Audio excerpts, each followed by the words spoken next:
Bismillahirrahmanirrahim. Alhamdulillahirrabbilalamin. Wabihi nasta'in. Wa ala alihi wa sahbihi ajma'in. Rabbi syrah li sadri wa yassir amri wahlul 'uqdatam min lisani yafqahu qawli. Alhamdulillah. Selamat datang ke program Borak-Borak Air Ranhil SAJ. Ini adalah sesi yang pertama, kan? Kita mengadakan sempena Ranhil SAJ TV. Okay? Dalam program ini kita cuba membincangkan perkara-perkara yang secara santai, tak boleh nak serius sangat, sebab kita akan kita peroleh input-input yang manfaat yang kita boleh lihat daripada pelbagai perspektif. Okey, ini adalah salah satu program dalam Ranhil TV 2020 dan kita bersiaran live dari Ranhil Town Hall, Jalan Garuda Lakin. So boleh ikuti program ini melalui FB Ranhil SAJ setitis yang bermakna. Baik, tajuk yang kita akan bincangkan kali ini ialah cabaran masa depan air bersih di Johor. Satu tajuk yang amat relevan bila kita memperkatakan tentang hakikat sekarang dan nasib akan datang. Okey. Untuk mengupasnya, sudah tentu kita perlukan orang-orang yang berpengalaman dalam bidang air. Okey. Kita ada dua ahli panel ni di sini yang cukup banyak pengalaman. Elok saya perkenalkan dulu ahli-ahli panel kita. Pertamanya Tuan Haji Anwar Abdul Ghani, Ketua Pegawai Operasi Ranhil SAJ, seorang engineer yang berpengalaman dekat SAJ berpuluh tahun, mendepani macam-macam krisis bekalan air, teknikal, yang mempunyai pengalaman teknikal yang lebih daripada 20 tahun. Okey. Dan justru itu saya rasa percaya Haji Anwar setelah lebih 20 tahun di SAJ, banyak amal jariahnya yang ditinggalkan di SAJ. Saya rasa saya perlu melihat itu sebagai satu benda yang amat berguna untuk beliau dan untuk orang di SAJ. Okey, seorang lagi ahli panel ni, kalau saya nak baca dia punya itu terpanjang sangat sebab pengalaman beliau, kepakaran dalam bidang air setara dengan profesor-profesor yang lain. Kalau saya sebutkan, boleh sebutkan nama Profesor Zaini Ujang. Beliau juga antara antara orang-orang yang bersama-sama dengan Profesor Zaini Ujang. Okey, jadi kalau diikutkan pembibitan beliau sangatlah banyak dalam industri air negara. Beliau adalah Profesor Dr. Azmi Aris, Pengarah Pusat Pelestarian Alam Sekitar dan Security Air UTM. Selamat datang, Prof. Okey, kita bercakap hari ini tentang cabaran masa depan air bersih negeri Johor. Kalau kita lihat cabaran air bersih banyak. Kita dah lalui berpuluh tahun sejak tahun 2000 pensuasaan berlaku dan kita nampak banyak cabaran yang kita boleh lihat, terutamanya dari perspektif sumber air di segi alam sekitar. Kita belum melihat lagi dari segi ekonominya, tapi elok kita memperkatakan dulu dalam aspek sumber air ataupun alam sekitarnya. So saya nak tanya dengan Tuan Haji Anwar, apa sebenarnya dari segi SAJ sepanjang pengalaman Tuan Haji di SAJ ni, apakah sebenarnya cabaran ataupun ancaman yang boleh disimpulkan yang benda yang amat serius dalam bekalan air Johor? Silakan.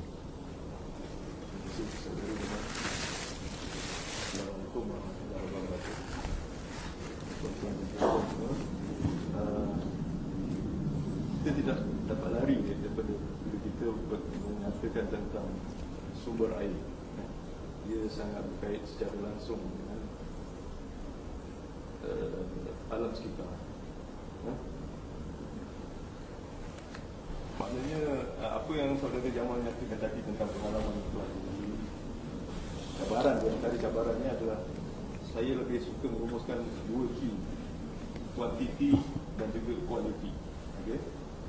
Bila saya cakap tentang kuantiti, cabaran yang pernah saya lalui ialah kuantiti yang sangat berkurangan bila berlaku musim kemarau. dan kuantiti yang berlebihan bila berlaku cuaca hujan. Pengalaman 2006-2007 melibatkan banjir besar di negeri Johor, melibatkan daerah Muar, Kota Tinggi, Segamat.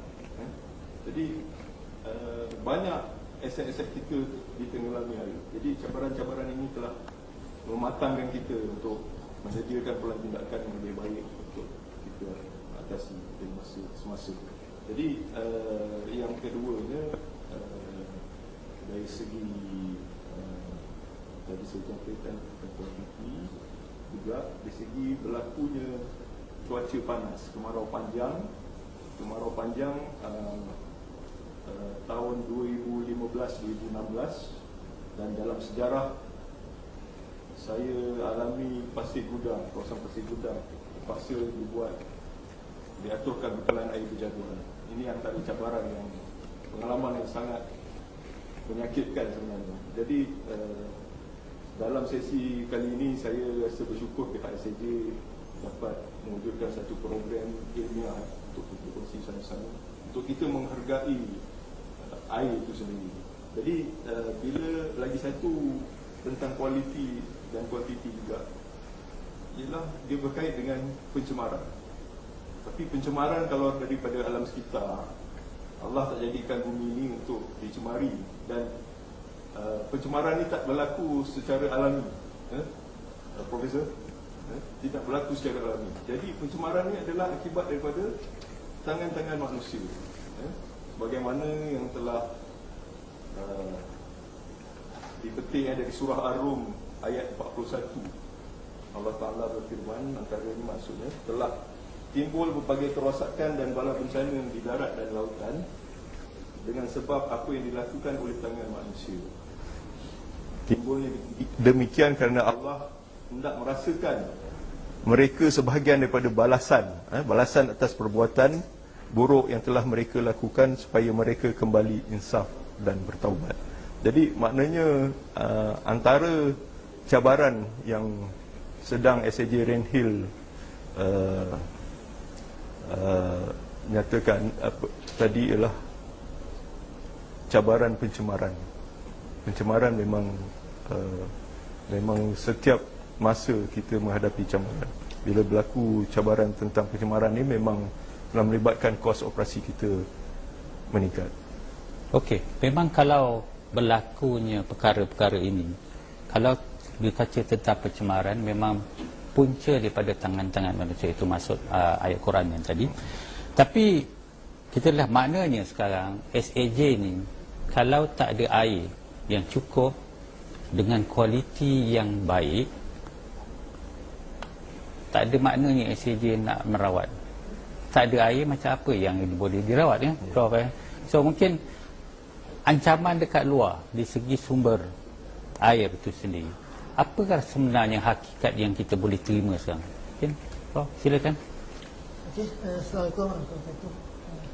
Terima kasih terlebih dahulu kepada pihak SAJ yang telah sudi untuk menjemput saya menjadi panel pada hari ini.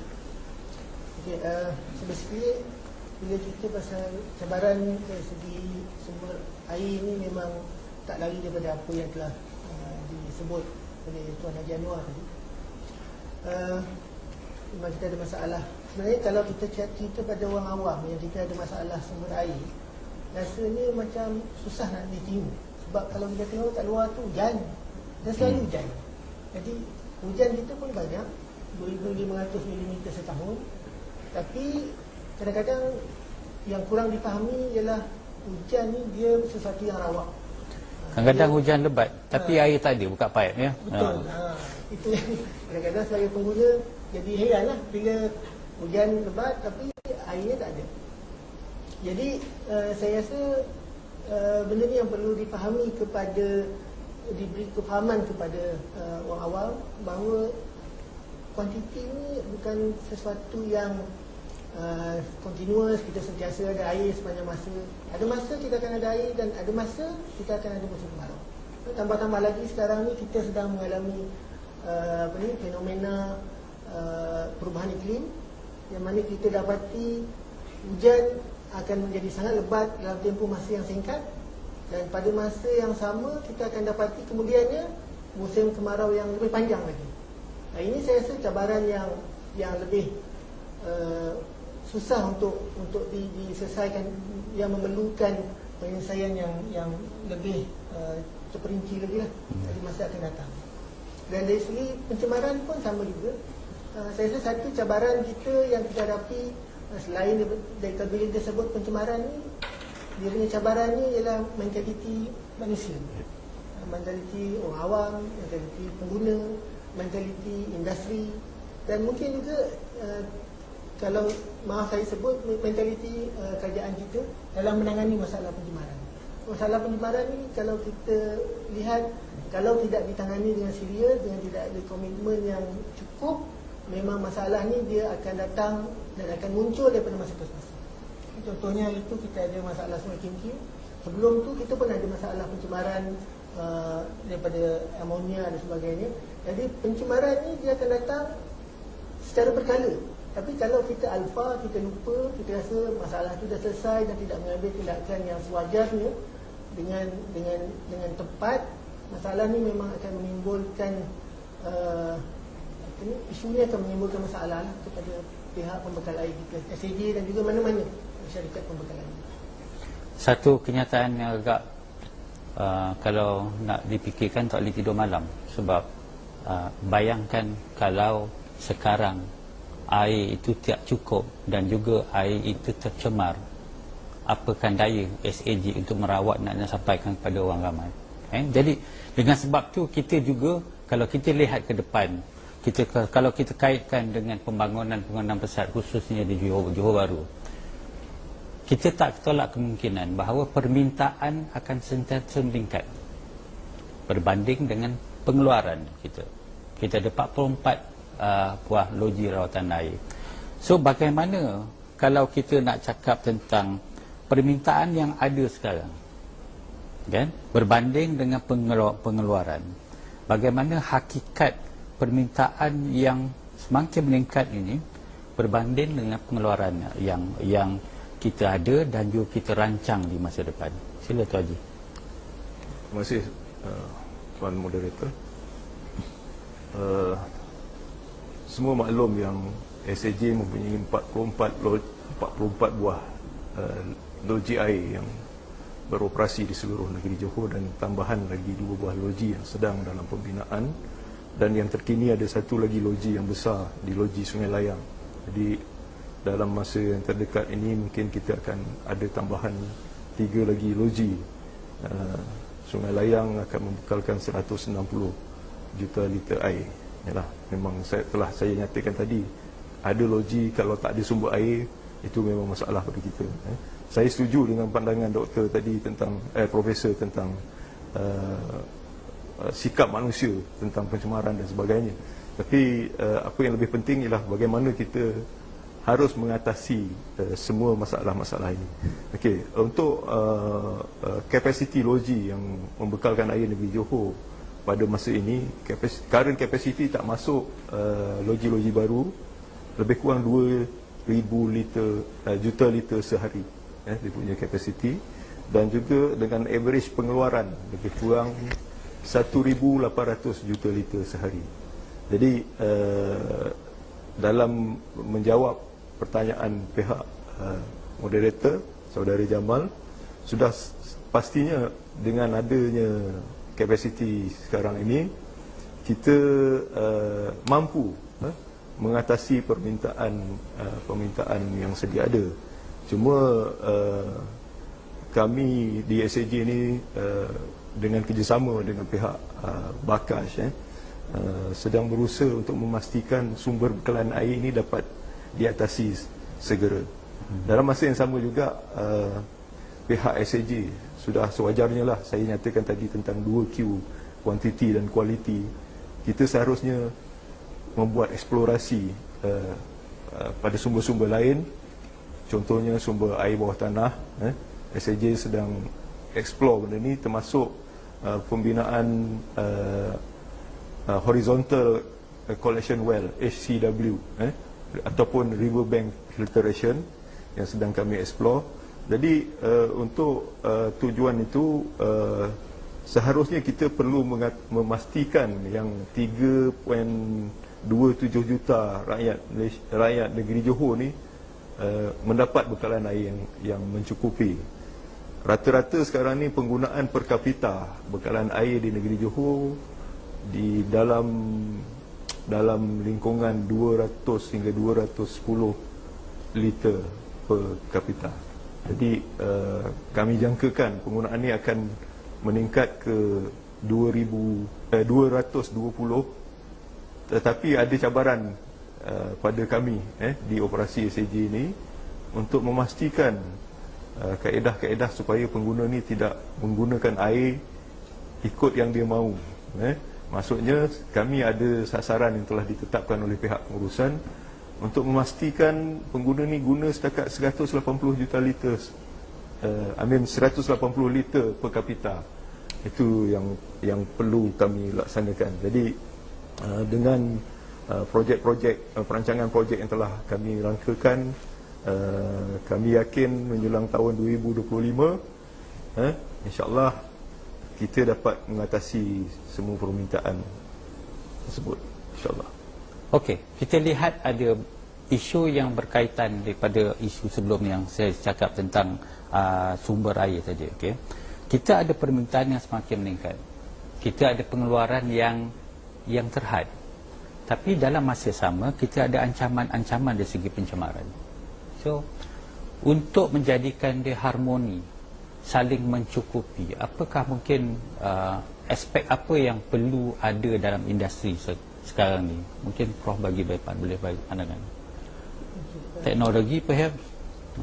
Okay, saya rasa satu yang bila kita cerita pasal industri lah, ya, kita pasal industri. Industri ni yang sepaham saya memang menggunakan air yang sangat banyak. Ada setengah industri memang penggunaannya, kalau air yang sedia ada dibekalkan kepada industri, mungkin air itu tak cukup untuk pengguna.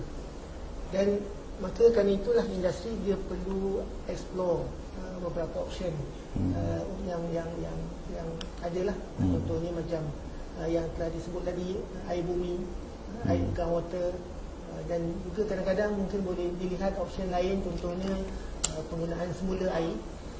Cuma kadang-kadang penggunaan semula air sisa. Cuma recycle. Masalahnya itulah, dari segi recycle ni, satu saya rasa yang berat nak dilaksanakan kerana teknologi yang diperlukan tu memang kosnya agak tinggi dan mungkin membebankan pihak industri.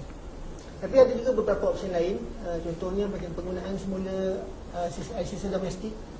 Itu satu option yang saya rasa telah pun dilaksanakan di setengah pihak, di mana dalam keadaan yang tertentu mereka berhubung dengan pihak IWK contohnya untuk mendapatkan bekalan air terawat untuk digunakan di industri mereka. Dan sebenarnya kadang-kadang air yang nak diperlukan tu tidaklah semestinya secantik air yang digunakan untuk minum. Jadi kalaulah alternatif air yang mungkin kualitinya lebih rendah lagi diusahakan sebagai pengganti kepada air yang yang berkualiti tinggi, maka ini ada, saya rasa, satu integrasi yang sangat baiklah yang perlu dieksplor di masa akan datang. Dan ini pun satu benda yang telah diamalkan di negara-negara maju lah. Okey, menarik. Kita dalam satu segi kita melihat ada satu masalah kita ialah kita berdepan dengan pencemaran yang untuk mewajarkan kita akan datang kita ada masalah lagi. Sekiranya pencemaran itu tidak dibuat, tapi dalam masa sama sebenarnya ada alternatif lain yang perlu dilihat. Maknanya industri ini kalau dia nak terus sustainable, dia kena ada banyak perkara yang harus dilibatkan, termasuklah dari segi recycle air tadi, dari segi penggunaan teknologi, dari segi mungkin sikap. Saya nampak isu ni ada berhubungan dengan isu sikap daripada orang ramai sendiri, kesedaran mereka terhadap alam sekitar, kesedaran mereka terhadap penggunaan air itu sendiri. Okey, tapi bagaimanapun pembangunan yang pesat membangun dia akan memberi kesan secara langsung kepada pengeluaran air bersih. Khususnya katalah Johor Bahru. Johor Bahru dia punya pembangunan yang pesat di sekandar Malaysia ni akan memberi tekanan kepada SAJ. Mungkin Tuan Haji boleh ulas sikit. Terima kasih Saudara Jamal. Sebenarnya perancangan yang telah kami lakukan ialah dengan melaksanakan kajian sumber air 50 tahun iaitu 2010-2060 bersama-sama pihak Bakash, dan juga sebelum tu ada National Water Resource Study tahun 2002 juga untuk tempoh masa 50 tahun, dan diperbarui oleh Bakash tadi tahun 2010 kalau tak silap saya. Jadi sebenarnya daripada studi-studi inilah kita boleh mendapati sumber-sumber air tambahan yang perlu dibangunkan. Jadi termasuklah yang saya nyatakan tadi dengan pembinaan loji, dan sekarang ni yang nampak yang kami perlu ialah pemindahan air itu daripada sumber air itu ke kawasan Johor Bahru. Bagaimana pelaksanaannya dapat dibuat. Jadi sebagai contoh untuk projek Layang 2, perpindahan air daripada Mawai ke Seluyut dan seterusnya disalurkan ke empangan Sungai Layang. Itu antara perancangan jangka panjang yang dibuat. Dan untuk fasa kedua tahun 2025 juga daripada sumber air yang sama dengan beberapa pembangunan lain sumber air yang perlu dilaksanakan, itu pembinaan baraj dari pihak kementerian, seharusnya akan dapat menampung keperluan pembangunan bekalan air di negeri Johor, khasnya kawasan daerah Johor Bahru. Pada masa sekarang reserve bekalan air Johor secara keseluruhan lebih kurang 10%. Cumanya daerah Johor Bahru ni kebelakangan ni kita cuma bertahan pada paras bawah 3%. Tapi saya suka kaitkan juga dengan isu COVID ni. Sebenarnya bila berlaku isu COVID ni, kita punya permintaan berlaku sedikit penurunan. Dan yang nyatanya kalau kita bandingkan permintaan bekalan air tahun 2019 dengan setakat Jun 2020 ni, kita nampak ada sedikit penurunan dari segi permintaan bekalan air, lebih kurang 4.8% kesannya yang berlaku pada industri sekarang ni. Ini perbandingan semasa sekarang, dan saya pun tak pasti bilakah ekonomi kita di Malaysia dan juga ekonomi dunia ni akan pulih sepenuhnya. Jadi walau apa pun SAJ tetap bersedia untuk memastikan bekalan air sentiasa mencukupi dalam industri bekalan air, sama ada industri ataupun pihak domestik. Jadi sebagaimana yang Prof nyatakan tadi, air permukaan negeri Johor ni pun semakin lama semakin berkurangan. Sebab tu saya cakap kita tunggu saja hala tuju pihak SPAN.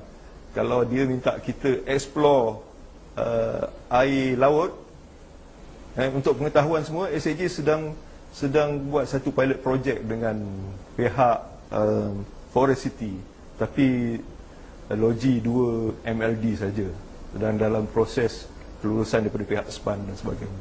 Tapi itulah saya nyatakan tadi, kalau SPAN punya hala tuju selepas ni kekurangan sumber air mentah, suruh water operator khasnya SAJ Rainhill ni untuk explore air laut, kita sudah bersedia, insya-Allah. Okey, cerita pasal air laut. Adakah sekarang surface water kita tak cukup, Prof? Tak cukup? Basically, untuk sekarang cukup. Tapi untuk in the future, memang tak cukup. Maknanya kena juga dipikirkan alternatif untuk gunakan Saya rasa saya lihat di negeri Johor ni, kalau kita tengok, kita ada beberapa lembangan sungai yang besar. Yep. Jadi cuma pembangunan kita ni dia berat sebelah, dia tidak menyeluruh. Yes. Jadi pembangunan kita ni banyak di sebelah barat, kemudian tidak ada pembangunan baru di sebelah Pengerang sana tu. Sedangkan sumber air kita yang banyak tak terguna, contohnya kalau saya tak silap lah di sebelah Endau Mesin sana. Yes. Jadi ada, tetapi jauh daripada kita. Jadi kita kena lihat, adakah dengan kita memindahkan air daripada satu lembangan ke lembangan yang lain berbanding dengan kita mengeksplor penggunaan air laut, mana satu yang lebih sustainable untuk jangka masa yang panjang. Jadi saya perlu kita lihat di situlah. Yes. Perkataan dia di sini ialah sebenarnya sejauh mana industri air ni sustainable. Maknanya apa yang kita buat sekarang, dia memberi kesan manfaat yang positif kepada generasi yang akan datang. Okey. So aspek yang selanjutnya, okey, bila kita cerita tentang teknologi, kita tentang merawat air laut, merawat air daripada mana sekalipun, kita tak lari daripada ceritakan tentang aspek ekonomi, kos operasi yang meningkat. Okay. Bagaimana SAJ sendiri berdepan dengan perkara ini? Ya, sudah semestinya lah bila kita ada cabaran dengan pencemaran dan kekurangan air, secara tidak langsung dia akan mengakibatkan peningkatan kos operasi. Dalam menangani isu ini, sebagaimana yang dinyatakan tadi, pelan perancangan tentang pembangunan sumber air telah kami laksanakan. Jadi kesan kepada water operator ialah kita punya metodologi tentang kos operasi ini semua berkait rapat dengan tarif yang kita tetapkan. Maknanya dalam perancangan kita perlu menyediakan mekanisme yang mungkin boleh membantu kita, pelan contingency contohnya, jika berlaku kemarau. Maknanya dalam perkiraan kita untuk tarif kita supaya kita sustain, kita perlu masukkan elemen-elemen tersebut. Jadi sudah semestinya memang pencemaran, kekurangan bekalan air ini, water operator seperti Rand Hill SAJ ini akan terkesan. Jadi apa pun benda ni perlu kita balikkan kepada yang menjaga sumber air negeri Johor ni lah. Bukan balikkan untuk menyerahkan tanggungjawab sepenuhnya kepada pihak yang menguruskan sumber air ini, tapi kita perlu bekerjasama dengan pihak yang bertanggungjawab untuk menangani masalah-masalah kekurangan bekalan air ini. Jadi sebenarnya kalau kita nak nyatakan kos SAJ setakat ni yang saya ada, yang saya record, memang dari segi kos merawat air mentah tu dalam cuma 40 sen saja, 40 sen. Jadi dengan kos-kos distribution dan kos-kos lain, dia pergi tambahan di segi maintenance dan sebagainya, menjadikan dia kepada figure 90 sen. Itu tak termasuk kos kita membayar balik faedah pinjaman kepada pihak pengurusan aset air. Jadi perkara-perkara ini perlu diambil kira oleh semua pihak operator, memikirkan tentang bagaimana kita membiayai pembangunan yang diperlukan oleh rakyat negeri Johor ataupun industri air di negeri Johor ini, semua perlu diambil kira. Maknanya untuk memastikan kesinambungan atau sustainability bekalan air negeri Johor ini, banyak pihak perlu bekerjasama. Saya rasa gembira dan suka hati bila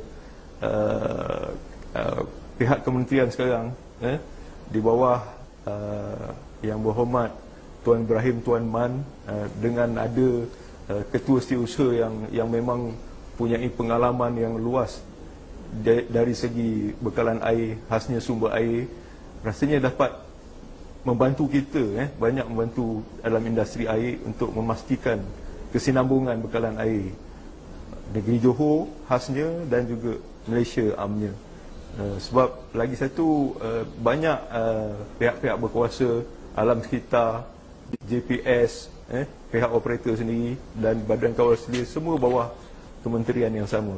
Seharusnya ia menjadi satu titik tolak untuk kita memastikan kesinambungan ataupun sustainability bekalan ini dapat terlaksana. Itu harapan saya. Okey, kos-kos yang terlibat, kos mekanisme akan melibatkan macam-macam operational cost, kita ada capex cost yang kita akan kena biaya. Of course Ranhil SAJ kena berkira tentang perkara ni. So setakat inilah tarif air yang ada sekarang ni, apa pandangan Prof? Sama ada tarif air yang sekarang masih relevan dan sustainable? Okay. Terima kasih teman-teman. Bila cerita pasal tarif ni, dia satu isu yang agak sensitif.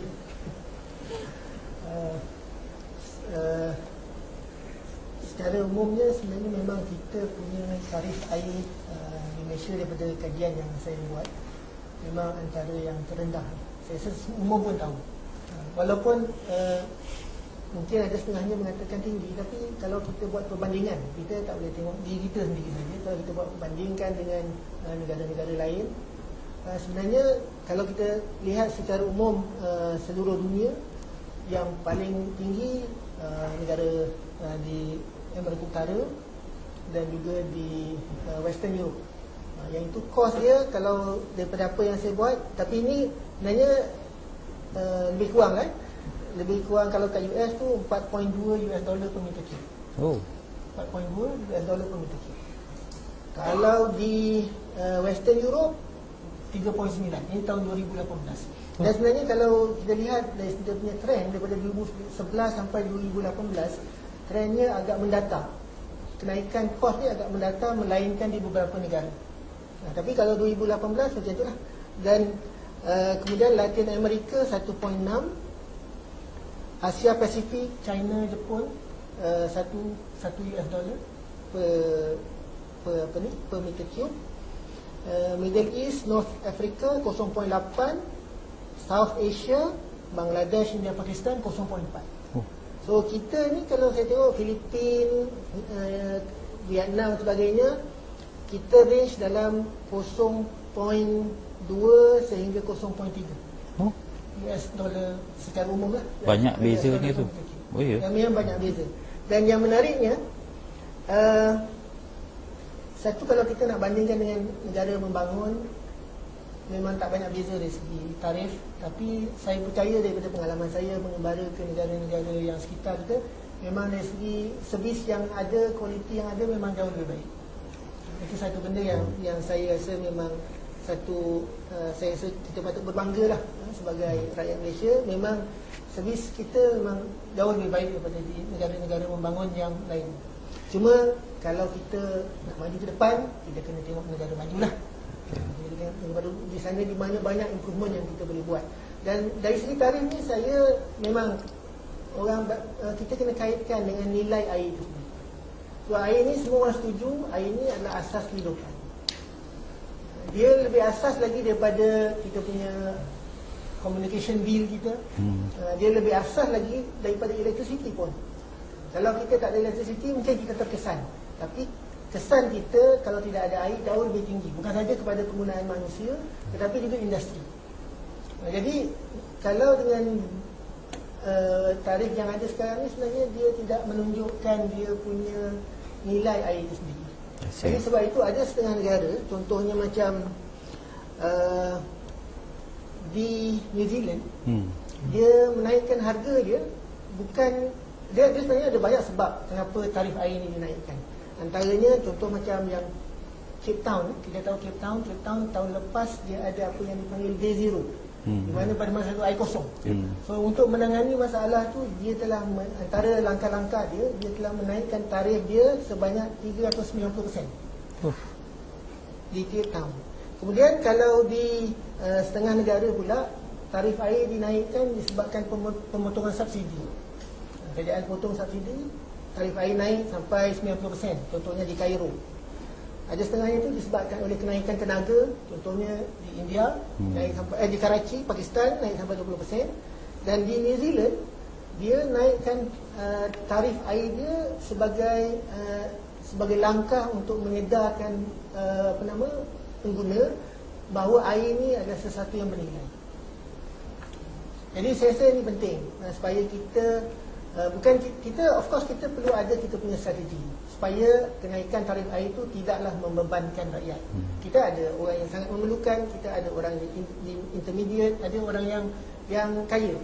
Jadi mungkin di situ kita boleh lihat, tapi pokoknya kita perlu menyedarkan salah satu kaedah, meletakkan nilai yang betul pada air itu, supaya kita sebagai pengguna, rakyat sedar bahawa air ini bukanlah sesuatu yang percuma. Tidak ada sesuatu yang percuma. Walaupun kita ada banyak hujan, tapi dia akan sampai satu tahap di mana dia ada hadnya, dan pada masa itu kalau kita baru nak sedar, mungkin sudah terlambat. Ya. Okey, maknanya sekarang tarif yang ada sekarang ya, berbanding dengan servis yang diberikan masih berbaloi sebenarnya. Jadi orang akan, sebab tu orang masih merasakan air masih murah.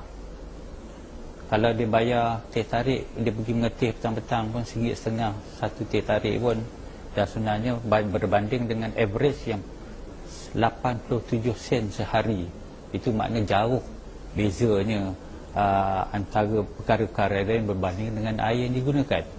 Dengan sebab itu sebenarnya kos-kos yang terlibat dalam tarif air ini sebenarnya masih memberi satu sebab yang cukup konkret untuk kita sentiasa melihat tarif air.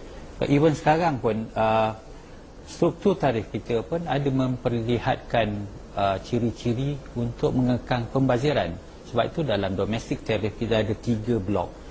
Blok yang ketiga, yang blok paling mahal, itu bermakna kita nak penalize sesiapa yang menggunakan air melebihi sampai ke third block, maknanya dia kena dihukum untuk membayar lebih.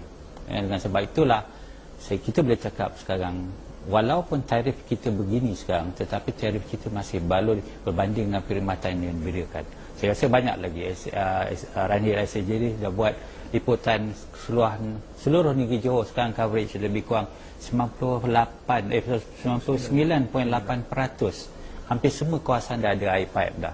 Dan kualiti air yang kita bekalkan pun, saya rasa di Johor kita dah achieve QAP sebanyak 100%. Dan saya rasa ini satu benda yang elok untuk Johor, dan orang Johor harus melihatnya satu kelebihan. So kita ada beberapa perkara lagi yang kita nak sampaikan. Jangan ke mana-mana kerana kita akan berehat sebentar untuk iklan ini. Silakan.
Okey, kita kembali bersiaran.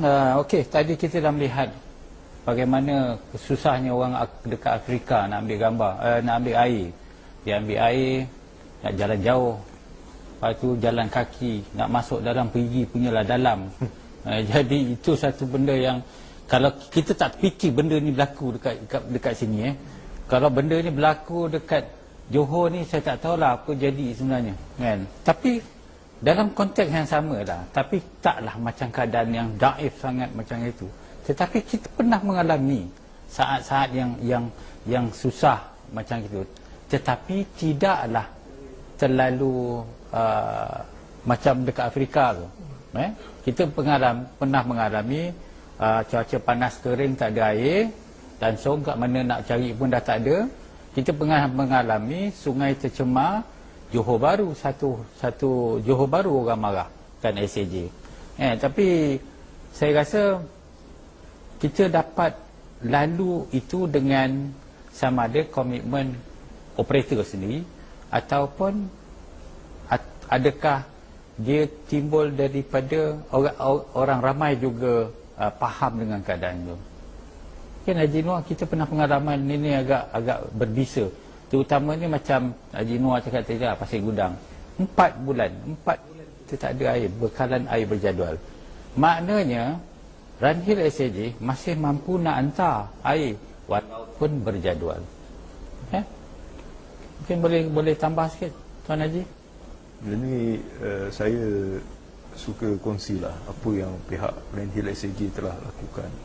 Sebenarnya dia berkait juga dengan negara-negara barat, memberi education tentang air kepada sekolah-sekolah di peringkat rendah lagi. Maknanya kita perlu lihat balik tentang pengetahuan generasi-generasi sekarang, sebab generasi sekarang lah yang akan mewarisi dunia ni lah selepas kita dah tak ada lagi.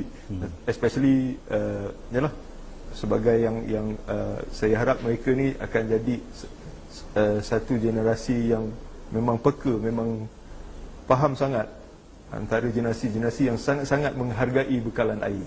Kan?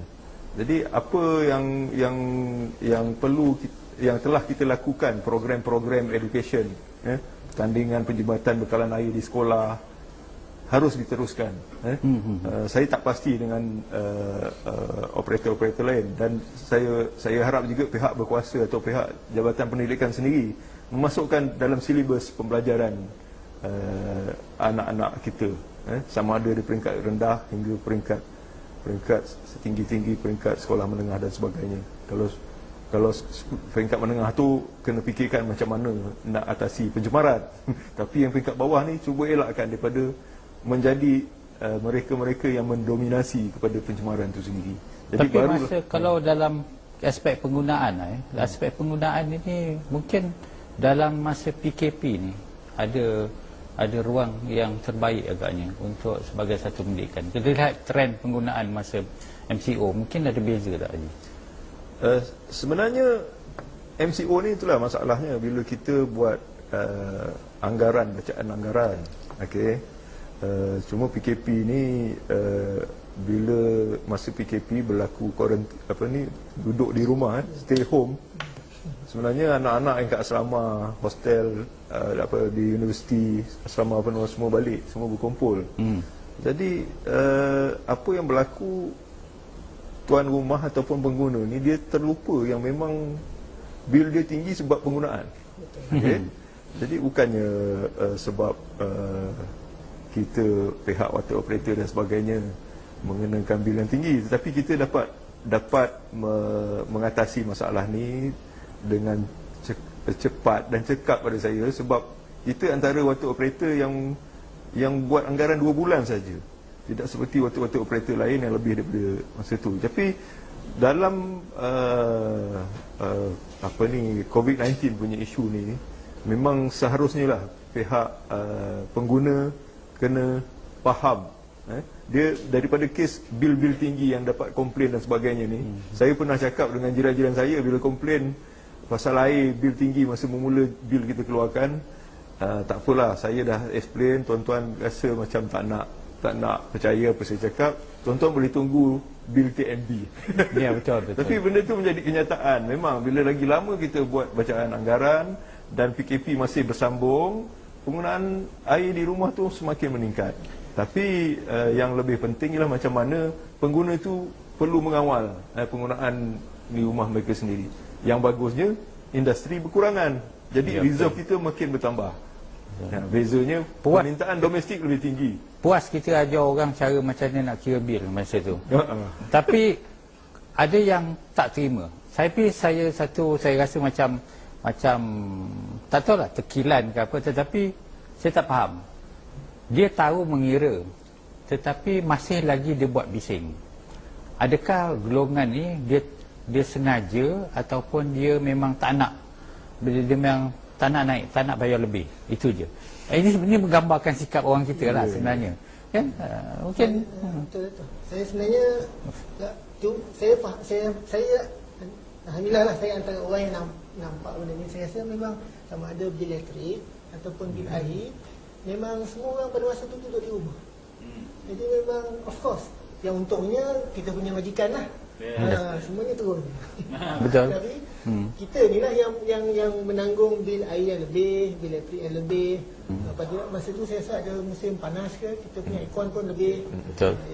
Tapi saya nak cerita sikit pengalaman saya dengan kawan-kawan saya daripada negara lain ni.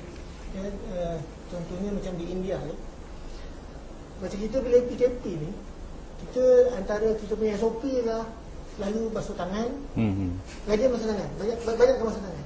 Tapi di negara-negara seperti di India ni, dia punya bekalan air dia sangat limited. Jadi di negara-negara miskin lah, bukan saja di India, di negara miskin ni, bila kita renung balik memang kesian. Macam mana dia nak basuh tangan? Betul mana you cerita nak basuh tangan selalu. Sedangkan air pun nak basuh tangan biasa pun tak cukup. Memang setengahnya tu, dan saya selalu tanya antara yang saya setiap awal semester, awal tu saya mengajar tentang alam sekitar, pengenalan tentang alam sekitar, kejuruteraan alam sekitar pada pelajar tahun 1 civil. Terus antara yang saya akan tayangkan pada mereka ni lah gambar-gambar dekat yang negara-negara membangun dan kita bandingkan dengan negara maju termasuk Malaysia sebagainya. Dan satu soalan yang saya selalu tanya student saya, berapa lama masa kita perlukan untuk merebus air? Berapa lama masa? Jadi ramailah angkat 10 minit, 10 minit, 20 minit dan sebagainya. Itu saya bagi tahu dia sebenarnya masa untuk merebus air ialah di India masa untuk merebus air ialah 6 jam.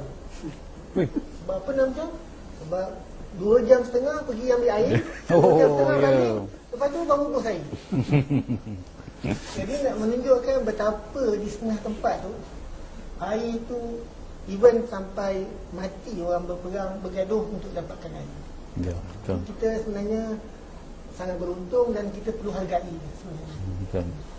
Tapi kalau ikutkan statistik penggunaan air, satu hari satu orang dekat Johor sendiri sekarang dah sampai 220 liter seorang sehari.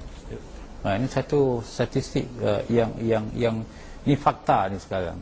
Kan, tapi adakah orang bersikap okeylah air masih murah, so ataupun apa ada benda lain yang kita nampak dalam konteks masyarakat? Itu aja tu komen. Yalah, itulah saya cakap tadi pasal kesedaran. Macam mana kita nilaikan, kita value air yang kita ada. Sebab tu saya pun suka cakap dengan staf-staf SAJ, Jabatan Operasi khasnya. Saya selalu nyatakan kerja bertugas di SAJ ni adalah satu lombong pahala, Prof. Kan? Kalau tuan-tuan bekerja cara ikhlas, save air ni, jaga penyematan air ni, kan? Maknanya itu agak-agaknya dia jadi ibadah. Allah terima sebagai ibadah. Jadi niat kita kena betul lah. Jadi bila cerita pasal value of water ni, saya suka kaitkan benda ni dengan hadis Nabi. Saya ingat seorang sahabat sedang beruduk saat, kalau tak silap saya, saat beruduk, Nabi kata, pembaziran apa yang kamu lakukan ni saat? Saat tanya, walaupun beruduk ada pembaziran Rasulullah, lebih kuranglah macam tu.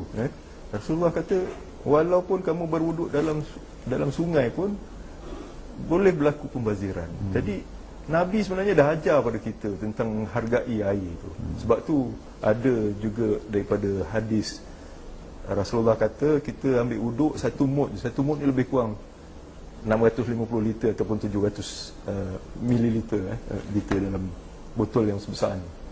Kita kat Mekah kalau pergi haji, Rob, kan, kita boleh pakai ni, ambil spray, kita spray. Yes. Lagi banyak kita boleh jimat. Tahu pula guna kan masa tahu tu. kita boleh guna kat sana. Kenapa dekat sini kita tak nak gunakan? Jadi sebenarnya pembaziran yang berlaku sebenarnya kita meminjam meminjam penggunaan air untuk generasi akan datang. Kan sepatutnya kita boleh preserve air itu untuk generasi akan datang, tapi kita membazirkan. Kita sebenarnya kalau dari segi komersial, Rainhill SAJ boleh kata pakailah air banyak-banyak, kita dapat untung banyak. Kan, tapi buat masa sekarang dengan permintaan dan juga cabaran-cabaran sumber air, saya rasa sudah sampai masanya rakyat negeri Johor khasnya memikirkan tentang penjimatan bekalan air. Sama juga kalau kita sayangkan tumbuh-tumbuhan, hobi tanam pokok dan sebagainya. Kita sayang pokok, tapi kita kena ada dalam minda kita yang kita pun sayang air. Jadi, yalah, kalau air tu murah, dia orang yalah, cuci kereta pun sama kan, pakai hose je. Sebab tu Singapura kalau nak cuci kereta pakai baldi. Kenapa Singapura boleh buat, kita tak boleh? Kalau jadi 20 liter orang sehari ni, sebenarnya kat mana masalah apa jadi trend penggunaan sehari tu, kat mana mungkin ada kajian dah pernah ada dibuat. Setakat ni saya tak pernah jumpa lagi lah kajian dia. Tapi saya rasa mungkin kita take things for granted. Yes. Take things for granted. Betul. Kita nak mandi pun kita mandilah ikut masa kita. Especially kalau kita ambil wuduk tu, kalau kita tengok orang sebelah kita tu ambil wuduk, ya Allah macam nak mandi. Betul. Padahal macam hadis tadi tu kata, dan banyak juga banyak penekanan tentang suruh kita berjimat. Tapi somehow saya rasa macam mesej ni tak sampai. Yes. Mesej ni tak sampai. Jadi pada saya lah, one thing yang kita kena buat ialah kita kena lihat balik kita punya pendidikan kita. Sebab benda ni perlu dipupuk. Perlu dipupuk sejak awal lagi. Dia bukan satu benda yang mudah nak diubah. Betul. Dan pada masa yang sama juga dia terkesan oleh suasana keliling dia. Contohnya lah, kalau kita pergi Singapura, Singapura ni selalu orang kata it's a fine country. Sebab apa? Sebab senang kena fine lah.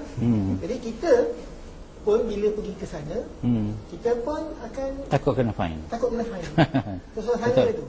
Jadi sama juga macam di negara-negara macam di Australia contohnya, dia ada hari-hari tertentu yang dia boleh basuh air. Basuh air. Basuh kereta. Dia bukan boleh suka kita hari ni tengah malam nak basuh kereta, basuh kereta. Dia ada hari-hari tertentu yang dia boleh basuh kereta. Hari lain tak boleh. Jadi saya rasa satu pendidikan di peringkat awal tu sangat penting.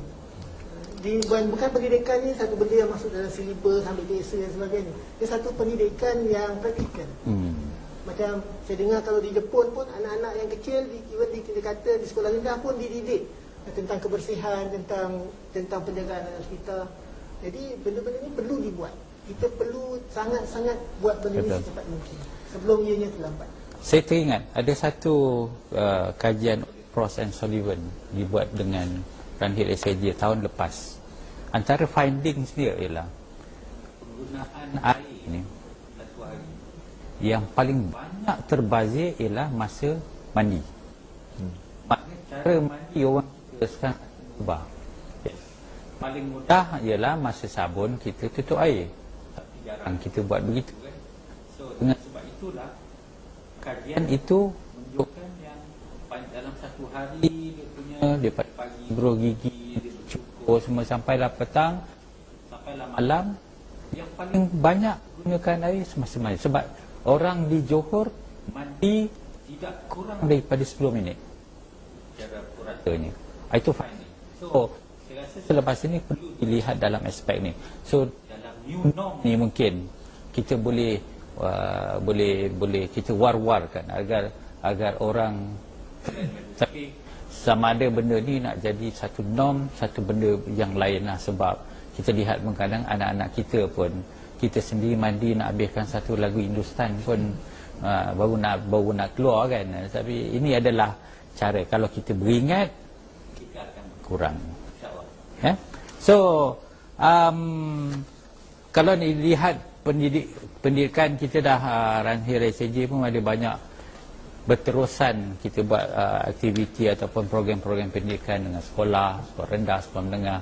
Sekarang kita nak penetrate pada universiti supaya dengan satu niat, kita kalau boleh kita ubah tabiat membazir mereka. tak susah yang kita tunjukkan. Kita hanya mahu mereka mengurangkan cara kalau berus gigi gunakan gelas, tidak gunakan air mengalir. Itu antara cara modul yang kita persembahkan kepada mereka. So cara kaedah-kaedah lain saya ingat kempen dah banyak, tapi saya rasa masyarakat kita ni dia punya apa nama, dinding dia agak tebal untuk ditembusi.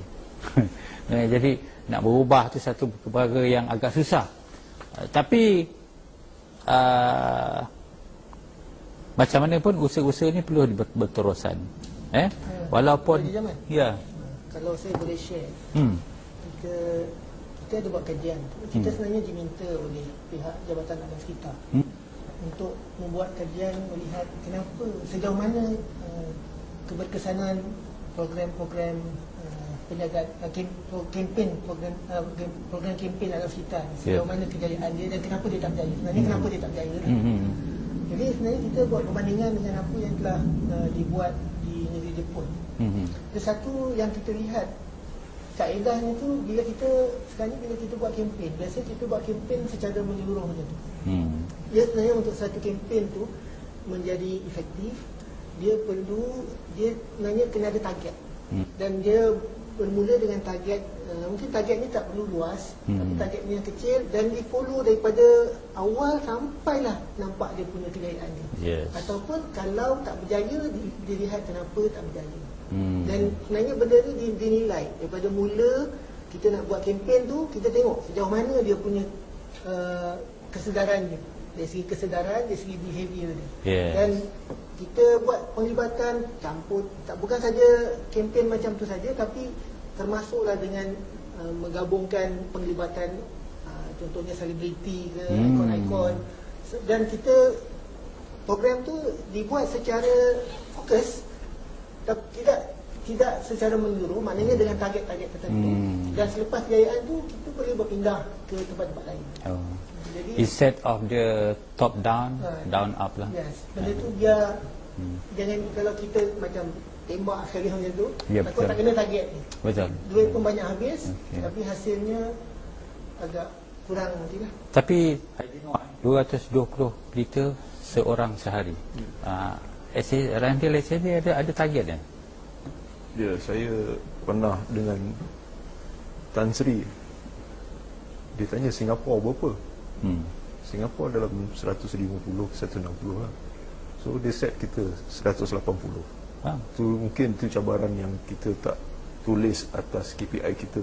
Cuma cabaran di peringkat saya sebagai ketua pegawai operasi dengan saya punya tim lah, perlu tengok balik angle mana yang perlu kita lihat. Sebenarnya ialah apa pun penjimatan ni seharusnya bermula daripada rumah kita sendiri.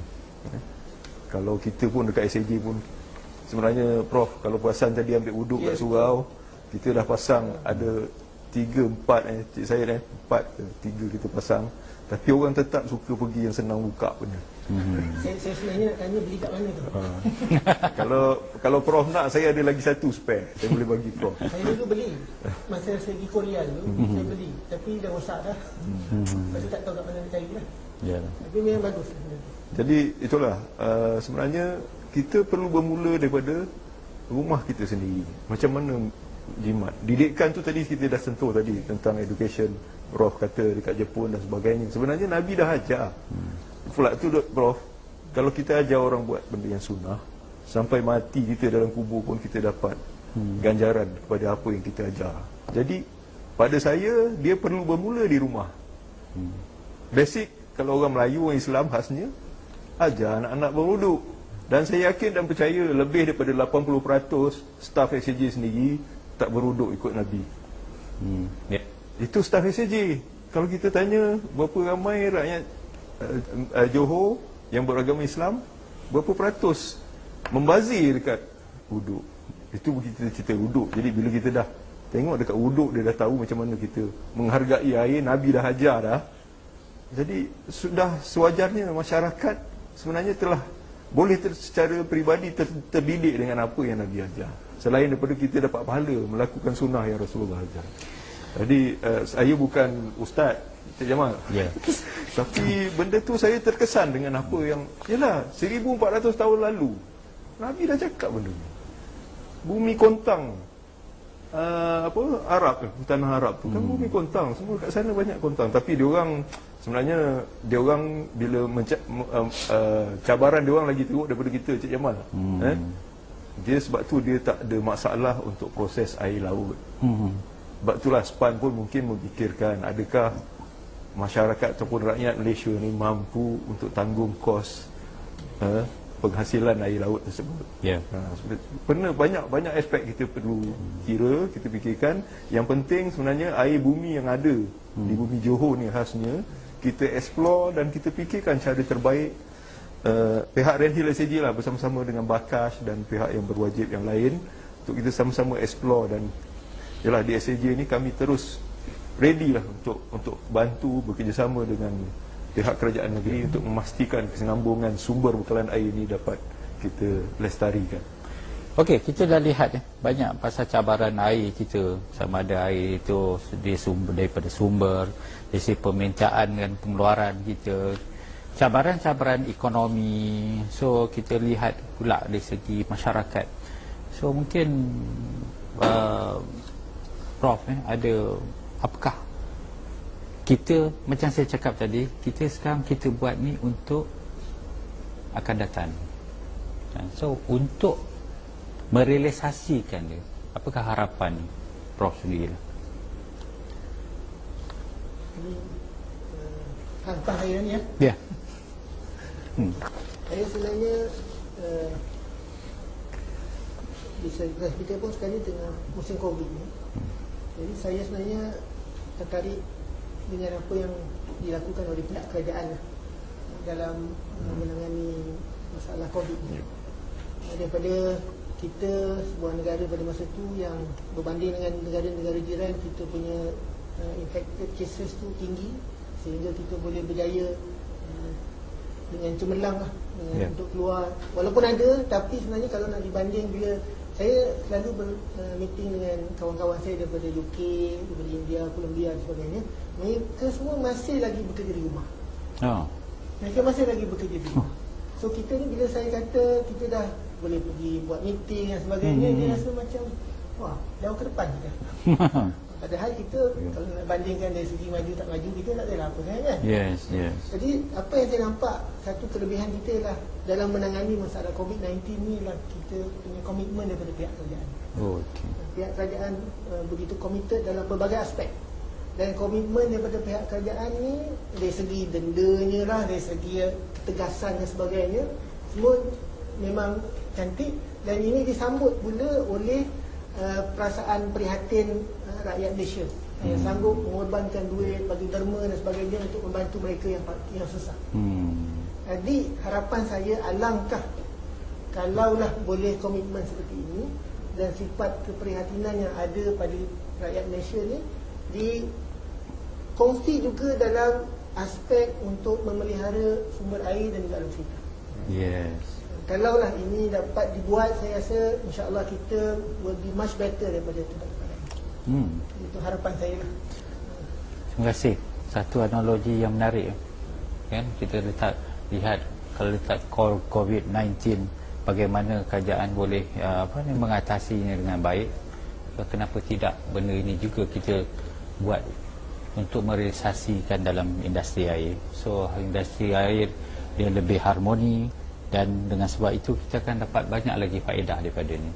Tapi dari segi operator juga memainkan peranan. Dan mungkin ada harapan-harapan daripada Tuan Haji Anwar tentang dengan masa depan dan cabaran-cabaran yang kita hadapi sekarang.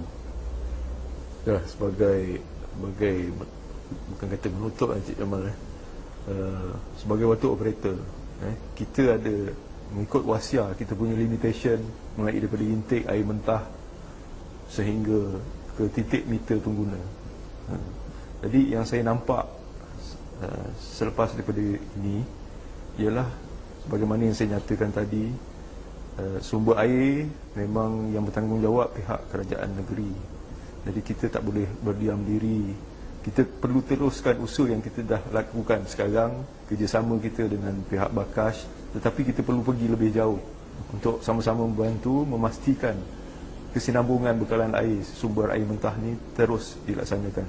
Kita untuk pengetahuan Prof, bila berlaku pencemaran, memang kita punya tim water safety plan yang akan pergi bersama-sama pihak Bakash untuk explore di manakah berlaku punca pencemaran.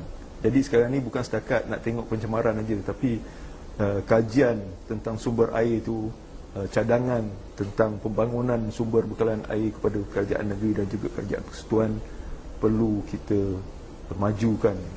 Dan saya harap pihak kerajaan persekutuan dapat menyambut sebagaimana kerajaan persekutuan menyambut masalah COVID dengan bantuan keuangan yang begitu, yang saya pun tak fikir tiba-tiba bila PM baru menjawat jawatan Perdana Menteri, tiba-tiba banyaknya duit kerajaan Malaysia ni.